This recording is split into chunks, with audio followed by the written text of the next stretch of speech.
നിങ്ങളിൽ എത്ര പേർ സെറോദ, ഗ്രോ, അപ്സ്റ്റോക്ക് അല്ലെങ്കിൽ ഏഞ്ചൽ വൺ പോലുള്ള ട്രേഡിംഗ് ആപ്പുകൾ ഉപയോഗിക്കുന്നുണ്ട്? ലക്ഷക്കണക്കിന് രൂപയുടെ ഷെയറുകളും പണവുമല്ലേ നമ്മൾ ഇതിലൊക്കെ ഇട്ടിരിക്കുന്നത്. എന്നാൽ നമ്മൾ കഷ്ടപ്പെട്ടുണ്ടാക്കി ഈ അക്കൗണ്ടുകളിൽ സൂക്ഷിക്കുന്ന പണം ശരിക്കും സുരക്ഷിതമാണോ?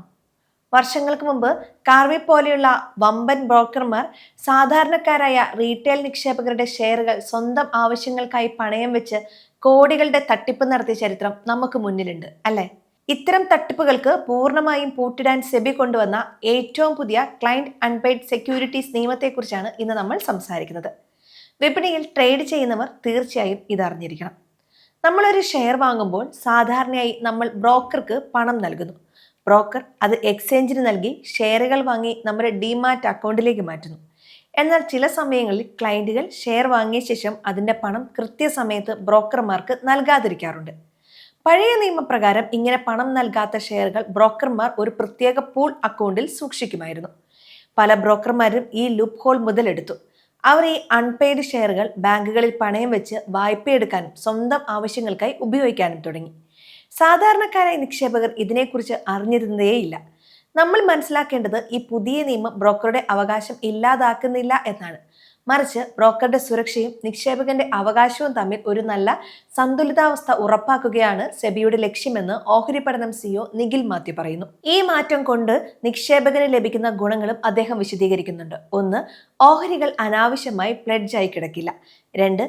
പണമടച്ചാൽ വേഗത്തിൽ ഓഹരികൾ തിരികെ ലഭിക്കും. 3. ആവശ്യത്തിന് മാത്രം ഓഹരികൾ പ്ലെഡ്ജ് ചെയ്യും. 4. നിക്ഷേപകന്റെ അവകാശം കൂടുതൽ സംരക്ഷണം ലഭിക്കുമെന്നും നിഖിൽ മാത്യു കൂട്ടിച്ചേർക്കുന്നു. പുതിയ നിയമപ്രകാരം എന്താണ് സംഭവിക്കുന്നത് നമുക്ക് ഈ വീഡിയോയിലൂടെ ഒന്നും കൂടെ പരിശോധിക്കാം. 2 അക്കൗണ്ടുകൾ മാത്രമാണ് ഉണ്ടാവുക. ബ്രോക്കർമാർക്ക് ഇനി ക്ലയന്റുകളുടെ ഷെയറുകൾ പൂഴ്ത്തിവെക്കാൻ സ്വന്തം അക്കൗണ്ടുകൾ ഉപയോഗിക്കാൻ കഴിയില്ല. അതിനായി ക്ലയന്റ് അൺപെയ്ഡ് സെക്യൂരിറ്റീസ് പ്ലെഡ്ജി അക്കൗണ്ട് വേണം. പഴയ നിയമത്തിൽ പണം നൽകാത്ത ഷെയറുകൾ ബ്രോക്കറുടെ പ്രത്യേക പൂൾ അക്കൗണ്ടിലേക്കാണ് മാറ്റിയിരുന്നതെങ്കിൽ പുതിയ CUSPA നിയമപ്രകാരം ഈ ഷെയറുകൾ നിക്ഷേപകന്റെ സ്വന്തം ഡിമാറ്റ് അക്കൗണ്ടിലേക്ക് തന്നെയാണ് ക്രെഡിറ്റ് ചെയ്യപ്പെടുന്നത്. എന്നാൽ പണം നൽകുന്നത് വരെ ഈ ഷെയറുകളിൽ അൺപെയ്ഡ് എന്ന പേരിൽ ഒരു ഓട്ടോ പ്ലെഡ്ജ് മാർക്ക് വീഴും. അതായത് ഷെയർ നിങ്ങളുടെ അക്കൗണ്ടിൽ തന്നെ ഉണ്ടാകും, പക്ഷെ പണം നൽകി തീർക്കുന്നത് വരെ അത് ലോക്കായിരിക്കും. മറ്റൊന്ന് 5 ദിവസത്തെ ഡെഡ് ലൈൻ. ഒരു നിക്ഷേപകൻ ഷെയർ വാങ്ങി 5 ദിവസത്തിനകം പണം നൽകിയില്ലെങ്കിൽ 5-ാം ദിവസം ആ ഷെയറുകൾ വിറ്റ് പണം ഈടാക്കാൻ ബ്രോക്കർമാർക്ക് അനുവാദമുണ്ട്. എന്നാൽ അതിൽ കൂടുതൽ ദിവസം ആ ഷെയറുകൾ ബ്രോക്കറുടെ കൈവശം സൂക്ഷിക്കാൻ അനുവദിക്കില്ല. മറ്റൊന്ന് പണയം വെക്കാൻ സാധിക്കില്ല എന്നതാണ്.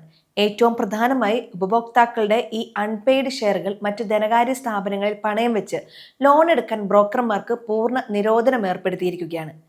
റീറ്റെയിൽ നിക്ഷേപകർ ശ്രദ്ധിക്കേണ്ട കാര്യങ്ങൾ. സെബിയുടെ ഈ നിയമങ്ങൾ നിക്ഷേപകർക്ക് 100% സുരക്ഷിതത്വം നൽകുന്ന ഒന്നാണെന്നാണ്. എങ്കിലും നിങ്ങളുടെ പണം നഷ്ടപ്പെടാതിരിക്കാൻ നിങ്ങൾ ചില കാര്യങ്ങൾ സ്വയം ശ്രദ്ധിക്കണം. അക്കൗണ്ടിൽ വെറുതെ പണമിടരുത്. ട്രേഡിങ്ങിനായി വലിയ തുക അക്കൗണ്ടിൽ വെറുതെ സൂക്ഷിക്കരുത്. ട്രേഡിംഗ് കഴിഞ്ഞാൽ ബാക്കി തുക നിങ്ങളുടെ ബാങ്ക് അക്കൗണ്ടിലേക്ക് തന്നെ തിരികെ മാറ്റുക. ലോഗിൻ വിവരങ്ങൾ സുരക്ഷിതമായി സൂക്ഷിക്കണം. അതായത് നിങ്ങളുടെ ട്രേഡിംഗ് അക്കൗണ്ടിന്റെ 2 ഫാക്ടർ ഒതന്റിക്കേഷൻ എപ്പോഴും ആക്റ്റീവ് ആക്കി വെക്കണം. മറ്റൊന്ന്, മെസ്സേജുകൾ ശ്രദ്ധിക്കണം. NSDL അല്ലെങ്കിൽ CDSL നിന്നും നിങ്ങളുടെ ഫോണിലേക്ക് വരുന്ന SMSകൾ കൃത്യമായി പരിശോധിക്കുക.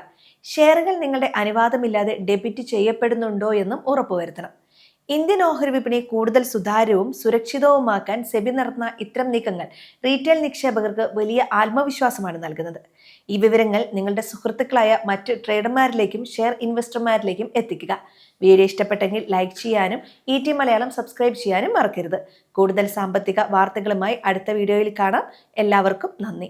ഈ വീഡിയോ എഡ്യൂക്കേഷൻ പർപ്പസിന് വേണ്ടി മാത്രമുള്ളതാണ്. ഓഹരി വിപണിയിൽ നിക്ഷേപം നടത്തുന്നതിന് മുൻപ് ഒരു സെബി രജിസ്റ്റർഡ് അഡ്വൈസറോടോ അല്ലെങ്കിൽ നിങ്ങൾ സ്വയം പഠനം നടത്തുകയോ ചെയ്യേണ്ടതാണ്.